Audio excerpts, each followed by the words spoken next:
যে লা ইলাহা ইল্লাল্লাহ পড়ো এবং কামিয়াব হয়ে যাও। মুসাইলামা যিনি মিথ্যা নবুয়তের দাওয়া করেছিলেন, আর এই কথা বলার সঙ্গে সঙ্গে মুসাইলামা হযরত হাবিব বিন যায়েদ রাদিয়াল্লাহু তাআলা আনহুকে গ্রেফতার করে ফেললেন। তারপর হযরত হাবিব বিন যায়েদ রাদিয়াল্লাহু তাআলা আনহুকে উল্টা প্রশ্ন করতেছে, হে যায়েদ, তুমি আমাকে নবী বলে স্বীকার করো নাকি মুহাম্মদ? তুমি আমাকে নবী বলে স্বীকার করো নাকি মুহাম্মদ? হযরত যায়েদ বিন হাবিব হযরত হাবিব বিন যায়েদ রাদিয়াল্লাহু তাআলা আনহু বলতেছেন, আশহাদু আল লা ইলাহা ইল্লাল্লাহ ওয়া আশহাদু আন্না মুহাম্মাদান আবদুহু ওয়া রাসূলুহু। আর এই কথা বলার সঙ্গে সঙ্গে হযরত হাবিব বিন যায়েদ রাদিয়াল্লাহু তাআলা আনহু একটি হাত কাটে দেওয়া হয়। আবার হযরত হাবিব বিন যায়েদ রাদিয়াল্লাহু তাআলা আনহুকে প্রশ্ন করে, হে হাবিব, এবার সাক্ষী দাও যে আমি আল্লাহর নবী নাকি মুহাম্মদ? হযরত হাবিব রাদিয়াল্লাহু তাআলা আনহু সেই একই উত্তর যে আমি একবার পড়েছি মুহাম্মদ সাল্লাল্লাহু আলাইহি ওয়াসাল্লাম আল্লাহর রাসূল এবং আল্লাহ এক, এই কথা থেকে আমি ফিরতে পারবো না। এই কথা যখন বলল, হযরত হাবিব রাদিয়াল্লাহু তাআলা আনহুর বাও হাতটা কেটে দিল। আবার প্রশ্ন করল, আবার হযরত হাবিব বিন যায়েদ রাদিয়াল্লাহু তাআলা আনহু ইনকার করলেন। এবার ওনার একটি পাও কেটে দেওয়া হলো। আবার প্রশ্ন করলো, আবার এই একই উত্তর। তারপর বাম পাওটাও কেটে দেওয়া হলো। এবার হাবিব বিন যায়েদ রাদিয়াল্লাহু তাআলা আনহুকে আবার প্রশ্ন করতেছে, হাবিব, আমাকে নবী বলে স্বীকার করো। হাবিব বিন যায়েদ রাদিয়াল্লাহু তাআলা আনহু আবার বলতেছেন, আশহাদু আল্লা ইলাহা ইল্লাল্লাহ ওয়া আশহাদু আন্না মুহাম্মাদান আবদুহু ওয়া রাসূলুহু। এবার হাবিব বিন যায়েদ রাদিয়াল্লাহু তাআলা আনহু জিহ্বাটা টেনে পুরো জিহ্বাটাই কেটে ফেললেন। এরপর আবার বলতেছেন, হে হাবিব, এবার আমাকে বিশ্বাস করো নবী বলে। হাবিব বিন যায়েদ রাদিয়াল্লাহু তাআলা আনহু কথা বলতে পারে না, মাথা দিয়ে ইশারা করে বলে যে তুমি তো গুস্তাখে রাসূল, আমি রাসূল বলে একজনকে স্বীকৃতি দিছি, সেটা হলো মুহাম্মদুর রাসূলুল্লাহ সাল্লাল্লাহু আলাইহি ওয়াসাল্লাম। তারপর হাবিব বিন যায়েদ রাদিয়াল্লাহু তাআলা আনহুর শরীর থেকে এরকম ভাবে চামড়া খসানো হয়েছে, যেমন বকরি জবাহ করার পরে বকরির শরীর থেকে, ছাগলের শরীর থেকে যেমন ভাবে চামড়া টেনে খসা হয়, হাবিব বিন যায়েদ রাদিয়াল্লাহু তাআলা আনহুর শরীর থেকে ওমতো ভাবে জিন্দা মানুষের শরীর থেকে চামড়া খসে নেওয়া হয়েছে। এরপর হাবিব বিন যায়েদ রাদিয়াল্লাহু তাআলা আনহুকে টুকরা টুকরা করা হয়েছে। আর পুরা মদিনার মধ্যে খবর পাঠানো হয়েছে, ওনার মার এক খবর পাঠানো হয়েছে যে তোমার সন্তানকে এরকম ভাবে মুসাইলামা শহীদ করছে। পুরা মদিনার মধ্যে মানুষকে বলতেছেন, তো ওনার আম্মা মানুষকে বলতেছেন যে আমি বড় ধন্য, আমি বড় ধনী, আমি বড় মালদার। আল্লাহ রাব্বুল আলামিন আমার মাথাকে উঁচু করে দিয়েছে, আল্লাহ রাব্বুল আলামিন আমাকে ইজ্জত দান করেছে যে আমি একজন শহীদের মা হতে পেরেছি। আজকের এই বড় আশা যে আমি একজন শহীদের মা হব, কিয়ামতের দিন আমার সর সব থেকে উঁচা হবে।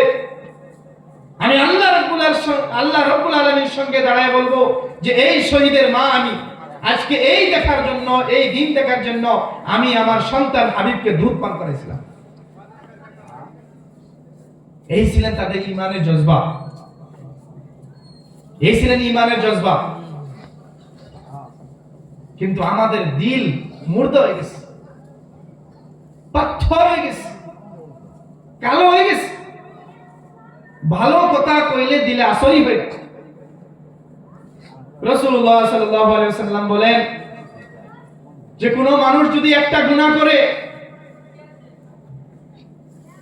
তার দিলের মধ্যে কালো একটি দাগ লেগে যায়। আর যে মতো চুম্বক পাথরকে টেনে আনে, লোহাকে টেনে আনে, তো এই কালো দিল, এই দিলের মধ্যে যে গুনাহের আসর রয়েছে, এই আসরে সেই মানুষটাকে অন্য গুনার দিকে উকসায় নিয়ে যায়। আর সেই মানুষ আরেকটা গুনাহ করে ফেলে, আর সেই কালো দাগটা ধীরে ধীরে বড় হতে থাকে, আর সেই ব্যক্তি আরো গুনাহ করতে থাকে। আর গুনাহ করতে করতে পুরা দিল তার কালো ছিয়া হয়ে যায়, পাথর হয়ে যায়। আর ওই দিনের মধ্যে যখন আল্লাহর রাসূলের কথা বলা হয়, ওই দিলের মধ্যে যখন কোনো ভালো বস্তু টেনে নিয়ে আসতে হয়, তো ওই দিলের মধ্যে ভালো বস্তু আসর করে না। আর এক পর্যায়ে এরকম এসে যা, সে দুনিয়া থেকে কালিমা সারা বিদায় হয়ে যা, আর তার ঠিকানা জাহান্নাম হয়ে যায়। নাউযুবিল্লাহ। আর রাসূলুল্লাহ সাল্লাল্লাহু আলাইহি সাল্লাম বলেন, কোন মানুষ যদি একটি নেকি করে তার দিলের মধ্যে বগা একটি দাগ লাগে, আর সেই বগা দাগটাকে অন্য আমলের দিকে উৎসাহিত করে, আর সে অন্য আরেকটি ভালো আমল করে, আর এমত ভালো আমল করতে করতে আল্লাহ রাব্বুল আলামিন তার দিলকে মুকম্মল সাদা বানিয়ে দেন, আর সে এক সময় আল্লাহ রাব্বুল আলামিনের ওলি হয়ে যান, এবং সে তার দিলের ভিতরে আল্লাহ রাব্বুল আলামিনের তাকওয়া এসে যায়, আল্লাহ রাব্বুল আলামিনের ভয়। তাকওয়া বলা হয় আল্লাহ রাব্বুল আলামিনের ভয়। আল্লাহ রাব্বুল আলামিন কোরআনের মধ্যে বলেন, ইত্তাকুল্লাহ, ইত্তাকুল্লাহ, আল্লাহ রাব্বুল আলামিনের ভয় তোমাদের দিলের মধ্যে পয়দা করো। আবার আল্লাহ রাব্বুল আলামিন বলছে, আতিউল্লাহ ওয়া আতিউর রাসূল, আল্লাহ আল্লাহর রাসূলের ইতাআত করো। তো সব সময় দিলের মধ্যে আল্লাহ রাব্বুল আলামিনের ভয় রাখতে হবে, তাকওয়া আনতে হবে। আর আল্লাহ রাব্বুল আলামিন বলছেন, এই তাকওয়া ইখতিয়ার করা, এই তাকওয়া ইখতিয়ার করা প্রত্যেক মুমিনদের জন্য হিদায়াত। তাকওয়া অবলম্বন করা প্রত্যেক মুমিনের জন্য হিদায়াত। তো আমাদেরকে এই তাকওয়া বুঝতে হবে যে এই তাকওয়া কি জিনিস। একদিন হযরত ওমর রাদিয়াল্লাহু তাআলা আনহুর খিলাফতের জামানার মধ্যে ওমর রাদিয়াল্লাহু তাআলা বড় বড় সমস্ত সাহাবাকে দাওয়াত করেছেন, আর সেই বৈঠকের মধ্যে, মজলিসের মধ্যে তাকওয়া নিয়ে বহস আরম্ভ হয়েছে। সমস্ত একজন সাহাবা এক এক ধরনের তাকওয়ার তাফসীর করেছেন, যে তাকওয়া এরকম হওয়া উচিত, তাকওয়া এরকম হওয়া উচিত। হযরত ওমর রাদিয়াল্লাহু তাআলা সবকিছু দেখতেছেন। হযরত উবাই বিন কাব রাদিয়াল্লাহু তাআলা একজন বড় মুফতি, বড় সাহাবী। রাসূলুল্লাহ সাল্লাল্লাহু আলাইহি ওয়াসাল্লামের পরে কয়েকজন সাহাবা, হযরত আবু বকর সিদ্দিক রাদিয়াল্লাহু তাআলা আনহু, হযরত ওমর রাদিয়াল্লাহু তাআলা আনহু, হযরত উসমান গনি রাদিয়াল্লাহু তাআলা আনহু,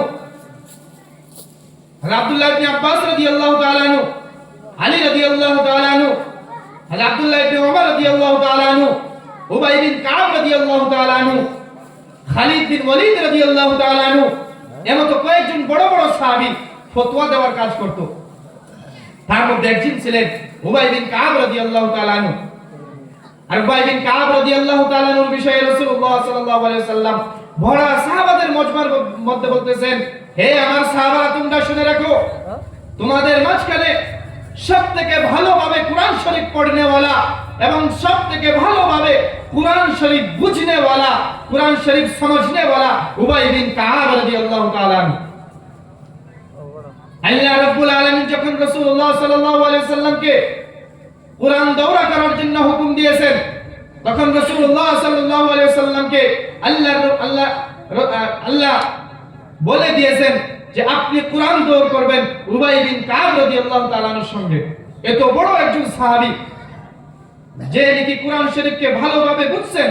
আর যখন কোরআন শরীফ আল্লাহ রাব্বুল আলামিন রাসূলুল্লাহ সাল্লাল্লাহু আলাইহি ওয়াসাল্লামের উপর নাযিল করেছেন, তখন রাসূলুল্লাহ সাল্লাল্লাহু আলাইহি ওয়াসাল্লাম এই কোরআন লেখার জিম্মেদারি হযরত উবাই বিন কাব রাদিয়াল্লাহু তাআলা আনহুকে দিয়েছিলেন। এই উবাই বিন কাব রাদিয়াল্লাহু তাআলা আনহু মজলিসের এক সাইডে বসে আছে। হযরত ওমর রাদিয়াল্লাহু তাআলা আনহু বলতেছেন, হে উবাই বিন কাব, এই বিষয়ে তুমি কি রায় রাখো? তখন হযরত উবাই বিন কাব রাদিয়াল্লাহু তাআলা বলতেছেন, হে আমিরুল মুমিনিন,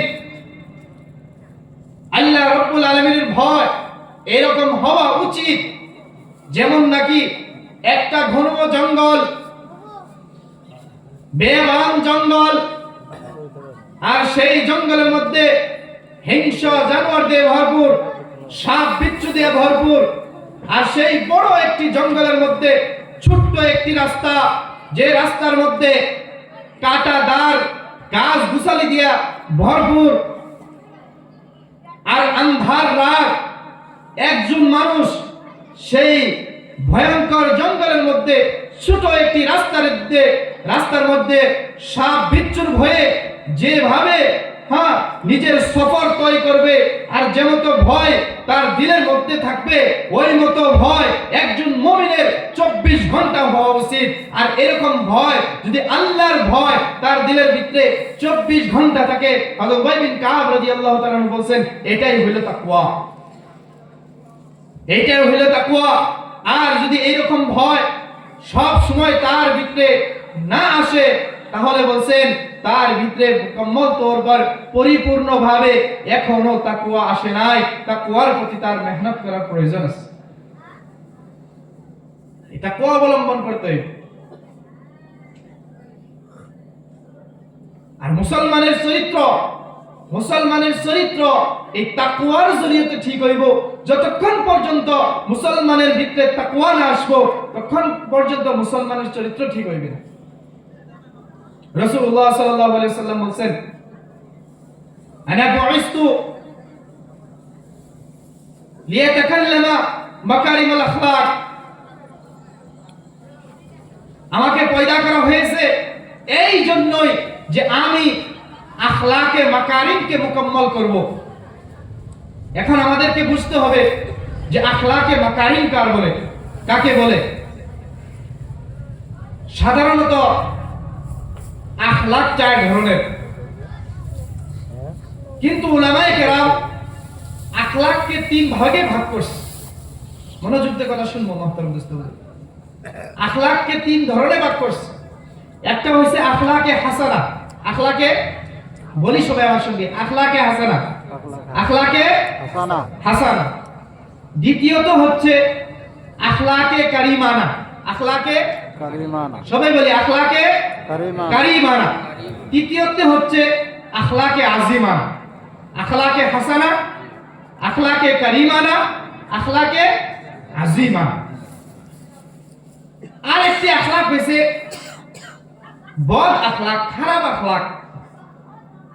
মুফাসসিরে কেরামগণ এই আখলাকের কথা উল্লেখই করে নাই, যে আখলাকে বদ তো হইতেই পারে নাই। মেহনত একজন মুসলমানের জন্য তো আখলাক 3 নেই, আখলাকে হাসানা, আখলাকে কারিমানা, আখলাকে আজিমানা। আখলাকে হাসানা কাকে বলে এখন বুঝেন। আখলাকে হাসানা বলা হয় যদি কোনো মানুষকে কষ্ট দেয়, আর তার রিটার্নে, তার বদলায় সে যদি তাকে অতহানি কষ্ট দেয়, যে ব্যক্তি ওকে ওই কষ্ট দিছে ওইখানি কষ্ট তাকেও যদি ফেরত দেয়, একে বলা হয়েছে ইসলামের মধ্যে আখলাকে হাসানা। যেমন ভাবে কোন মানুষ যদি কোন মানুষকে কতল করে, ইসলামে বলছে তার বদলার মধ্যে তাকেও কতল করা হয়। বিনা অজাবে কোন মানুষকে মারছে, আল্লাহ রাব্বুল আলামিনের কোরআনের মধ্যে বলতেছেন যে তাকেও এমতো ভাবে হত্যা করা হবে। তো কোন মানুষকে কষ্ট দিছে, আর এই তার রিটার্নে সে ব্যক্তিও তাকে অতখানি কষ্ট দিছে, এটাকে ইসলামে বলা হয়েছে আখলাকে হাসানা। তারপরে বলা হয়েছে আখলাকে কারিমানা। আখলাকে কারিমানা কি? কোন মানুষকে কষ্ট দিছে, কোন মানুষকে গালি দিছে, কোন মানুষকে অল্প স্বল্প বলছে, তো এর বদলার মধ্যে তাকে মাফ করে দেওয়া, তাকে কি করে দেওয়া? মাফ করে দেওয়া। এটাকে বলা হচ্ছে আখলাকে কারিমানা, আখলাকে করিম। আর তৃতীয় নম্বর আখলাক হচ্ছে আখলাকে আজিম, যার বিষয়ে আল্লাহ রাব্বুল আলামিন কুরআন শরীফের মধ্যে বলেন, রাসূলুল্লাহ সাল্লাল্লাহু আলাইহি ওয়াসাল্লামের শানের মধ্যে আল্লাহ রাব্বুল আলামিন আয়াত নাযিল করেছেন, ওয়া ইন্নাকা লাআলা খুলুকিন আযীম। যে রাসূলুল্লাহ সাল্লাল্লাহু আলাইহি ওয়াসাল্লামকে আল্লাহ রাব্বুল আলামিন বলতেছেন, হে রাসূল, আপনাকে আখলাকে আযীম দিয়ে দুনিয়ার মধ্যে পাঠানো হয়েছে। তো এই আখলাক হলো সবথেকে উচ্চ স্তরের আখলাক, আখলাকে আযীম। আর আখলাকে আযীম বলা হয় কোন মানুষ যদি কোন মানুষকে কষ্ট দেয়, আর তার বদলাতে সে যদি তাকে মাফ করে উল্টা তার উপরে ইহসান করে সেটাকে বলা হয়েছে আখলাকে আজিম। আর রাসূলুল্লাহ সাল্লাল্লাহু আলাইহি সাল্লাম বলেন যে প্রত্যেক মুসলমানের মধ্যে আখলাকে আজিম, নবীর চরিত্র তার ভিতরে হতে হবে। কোন মানুষের মধ্যে আখলাকে হাসানা তো দূরের কথা, এটা তো থাকতেই পারে না। কোন মানুষের মধ্যে যদি আখলাকে কারিমানা আছে, কোন মুসলমানের মধ্যে, কোন ঈমানদার ব্যক্তির দিলের ভিতরে যদি আখলাকে কারিমানা আছে, তো এই আখলাকে কারিমানা মুখে মুকম্মল করার জন্য, পরিপূর্ণ করার জন্য, সমস্ত মানুষকে আখলাকে কারিমানা থেকে আখলাকে আজিমানাতে ট্রান্সফার করার জন্য আমি নবী দুনিয়ার মধ্যে এসেছি। আল্লাহু আকবার।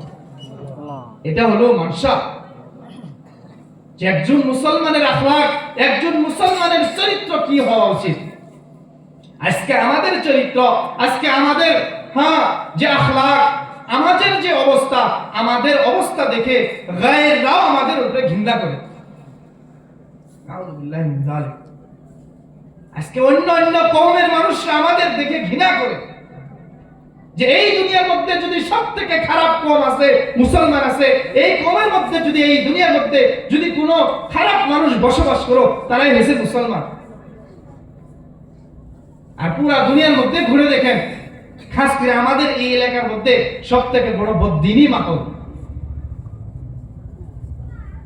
সুদের আড্ডা আমাদের এখানে, সুদের বিজনেস আমাদের এখানে, জুয়ার বিজনেস আমাদের এখানে, মদ ভাঙ গাঁজা সব আমাদের এখানে, নাচ গান সব আমাদের এখানে, যত শরীয়ত বিরোধী কাজ আছে আমাদের মধ্যে আছে। এই হলো মুসলমানের মধ্যে, এই হলো মুসলমানের আখলাক। মুহতারাম দোস্ত বুজুর্গ, আমাদের চরিত্রকে কি করতে হইবে, বলা করতে হইবে। আর রাসূলুল্লাহ সাল্লাল্লাহু আলাইহি সাল্লামের মুহাব্বত আমার দিলের ভিতরে আনতে হবে। উলামায়ে কেরাম কিতাবের মধ্যে লেখেন যে 5টি কাজ এরকম আছে যে কাজ যদি কোন মুসলমান করে, তার দিলের ভিতরে রাসূলুল্লাহ সাল্লাল্লাহু আলাইহি সাল্লামের মুহাব্বত বাড়বে। 5টি কাজ। তার মধ্যে সর্বপ্রথম কাজ উলামায়ে কেরাম বলেন প্রত্যেক সোমবারে রোজা রাখা। প্রত্যেক সোমবারে রোজা রাখা, মনে রাখি 5টি কাজ। প্রত্যেক সোমবারে রোজা রাখা। সাহাবায়ে কেরাম রাদিয়াল্লাহু তাআলা আনহুম আজমাইন রাসূলুল্লাহ সাল্লাল্লাহু আলাইহি সাল্লামকে জিজ্ঞাসা করলেন, ইয়া রাসূলুল্লাহ, আপনি এই প্রত্যেক সোমবারে কেন রোজা রাখেন? তখন রাসূলুল্লাহ সাল্লাল্লাহু আলাইহি সাল্লাম বলতেছেন যে এই সোমবার দিন আল্লাহ রাব্বুল আলামিন আমাকে পয়দা করেছেন এবং এই সোমবার দিন আল্লাহ রাব্বুল আলামিন আমার উপরে কোরআন নাযিল করেছেন, আর এর শুকরিয়াতান আমি প্রত্যেক সোমবার দিন রোজা রাখি। আর রাসূলুল্লাহ সাল্লাল্লাহু আলাইহি সাল্লামের মিলাদুন নবী তো এটাই। আজকে আমরা মিলাদুন নবী একটা উৎসব মনে কইরা কত ধন দৌলত, কত নাচ গান মানুষ করতেছে এই মিলাদুন নবী 12 রবিউল আউয়াল। কিন্তু রাসূলুল্লাহ সাল্লাল্লাহু আলাইহি ওয়াসাল্লামের মিলাদুন নবী তো প্রত্যেক সোমবার, যেটা রাসূলুল্লাহ সাল্লাল্লাহু আলাইহি ওয়াসাল্লাম জীবিত অবস্থায় আমাদেরকে দিয়ে গেছেন, সাহাবায়ে কেরাম আমাদেরকে দিয়ে গেছেন, উলামায়ে কেরাম আমাদেরকে বলে গেছেন যে প্রত্যেক সোমবারে রোজা রাখা, এটাই হলো নবীর প্রতি ভালোবাসা, এটাই হলো নবীর প্রতি মিলাদ। আর দ্বিতীয় নম্বর হলো সকাল থেকে সন্ধ্যা পর্যন্ত প্রত্যেক আমল করার আগে যে মসনুন দোয়া আছে, সেই মসনুন দোয়ার ইহতিমাম করা। আর এই মসনুন দোয়া ইহতিমাম যদি আমরা করি, তাহলে রাসূলুল্লাহ সাল্লাল্লাহু আলাইহি ওয়াসাল্লামের মুহাব্বত আমার দিলের ভিতরে আল্লাহ রাব্বুল আলামিন বাড়িয়ে দেন। ঘুম থেকে জেগে পর দোয়া আছে না নাই? ঘুম থেকে জেগে ওঠার পর দোয়া আছে। বাইতুল খালা যাওয়ার টাইমে দোয়া আছে। বাইতুল খালা থেকে বার হওয়ার দোয়া আছে। মসজিদে প্রবেশ করার দোয়া আছে। মসজিদে বার হওয়ার দোয়া আছে। পানি পান করার দোয়া আছে। খাওয়ার দোয়া আছে। একজন মানুষকে দেখলেও দোয়া আছে, তাকে সালাম দিতে হয়। শোয়ার আগে দোয়া আছে। সমস্ত কাম করার আগে রাসূলুল্লাহ সাল্লাল্লাহু আলাইহি ওয়াসাল্লাম যে দোয়া আমাদেরকে শিখিয়ে গিয়েছেন, সেই দোয়াগুলির ইহতিমাম করা। আর 3 নম্বর হচ্ছে নিজের জিন্দেগি সুন্নাত মোতাবেক যাপন করা। সুন্নত মোতাবেক চলা। যদি আমার জিন্দেগি সুন্নত মোতাবেক হয়, তাহলে আমার দিলের মধ্যে আল্লাহ রাব্বুল আলামিন রাসূলুল্লাহ সাল্লাল্লাহু আলাইহি সাল্লামের মহব্বত ঢেলে দিবেন। আর চতুর্থ নম্বর হচ্ছে সিরতে পাকের মুতালা করা। আল্লাহর নবী সাল্লাল্লাহু আলাইহি সাল্লামের জিন্দেগি প্রত্যেক দিন মুতালা করা, পড়া, অল্প সময় হলেও রাসূলুল্লাহ সাল্লাল্লাহু আলাইহি সাল্লামের জিন্দেগি মুতালা করা। আর 5 নম্বর হইছে প্রত্যেক দিন নিয়মিতভাবে রাসূলুল্লাহ সাল্লাল্লাহু আলাইহি সাল্লামের প্রতি দরুদ শরীফ পড়া। রাসূলুল্লাহ সাল্লাল্লাহু আলাইহি সাল্লাম বলেন যে কিয়ামতের দিন কবরের মধ্যে বা জান্নাতের মধ্যে সবচাইতে নিকট ওই ব্যক্তি হইবে যে আমার প্রতি সবথেকে বেশি দরুদ শরীফ পাঠ করে। রাসূলুল্লাহ সাল্লাল্লাহু আলাইহি সাল্লাম বলেন যে ব্যক্তি আমার উপরে সবথেকে বেশি দরুদ শরীফ পাঠ করবেন জান্নাতের মধ্যে, সে সবথেকে আমার নিকটে থাকবে। তো এই 5টা কাম যদি আমরা করতে পারি, তাহলে আমাদের দিলের ভিতরে রাসূলুল্লাহ সাল্লাল্লাহু আলাইহি সাল্লামের মহব্বত আসবে। তো নাম্বার 1 কি ছিল? নাম্বার 1 কার মনে আছে? নাম্বার 1 প্রত্যেক সোমবারে রোজা রাখা। মাশাআল্লাহ, সবাই বলি একবার। নাম্বার 1 প্রত্যেক সোমবারে রোজা রাখা।